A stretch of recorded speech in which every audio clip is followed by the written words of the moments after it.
There's Beijing-style jiang, Korean-style jiang, Cantonese-style jiang, and today I'm gonna show you Sichuan-style jiang.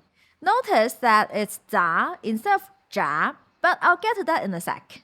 Unlike Beijing jiang or Korean jiang, though, Sichuan jiang it's less of a specific noodle dish, but more of a general noodle topping called saozi. If you ever had a Sichuan-style red-braised beef noodle soup, the beef there, it's a saozi. The minced pork on top of a dandan, also a saozi. And that's basically the same idea with our meat sauce here today. It is a start for one specific noodle dish, the Chongqing wanza mian, but it can also top various noodle shapes. It can be a mixed noodle, it can be a soup noodle.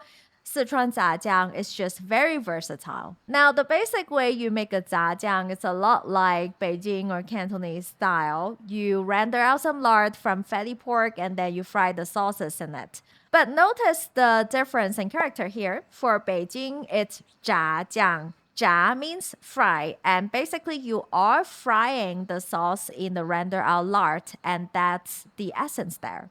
However, in Sichuan and Southwest Mandarin in general, it's Jiang, miscellaneous sauce. Why that is, we'll have to leave it to the historical linguists. We cannot find anything conclusive here. However, Jia does kind of tell the essence of the Sichuan-style jiang because it is a heavy combination of two local fermented sauces, chili bean paste and Sichuan-style sweet bean paste. Now, chili bean paste 郫县豆瓣酱 needs no introduction. It's a classic in a lot of Sichuan dishes, so just make sure that you mince your chili bean paste well so that you don't have big chunks of broad beans floating around in your sauce. The second one, Sichuan-style sweet bean paste, 甜面酱, has a couple considerations though. Annoyingly, the northern-style sweet bean paste, which is the one that's usually available abroad, tastes quite different from the Sichuan one, and it's not a direct substitute here. Much closer to what the Sichuan one tastes like in our experience, it's the Cantonese minci ground bean sauce. You can use it here in this application, or you can try our convoluted substitute here for those truly obsessives. Or you can just directly buy a pack from Wee or Marla Market. It's a nice ingredient. So with the sauces in place, we can fry up our jiang. To do so, first drizzle in a tablespoon of oil and then go in with 500 grams of ground fatty pork. It will be best if you can use a coarser grind because coarser and slightly bigger chunks can help you get a smoother and more tender final sauce texture. But in a pinch, you can also use the fattiest ground pork that you can find. Then over a medium flame, slowly render out our lard, which does take a little bit of time, and we can think of it as 3 stages. First, fry it until it starts to get loose and flow off your spatula, which takes a couple minutes.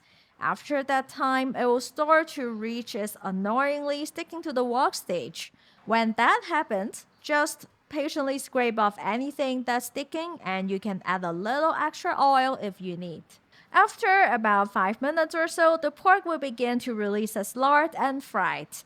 And in this stage, what you will be looking for is something like this. Lightly brown but not crisp, that it's getting hard. And as they call it in Sichuan, 干香有韧. Now, a good technique for adding sauces into the jiang, especially for the Sichuan version, will be adding some lard into the sauce and mix well first.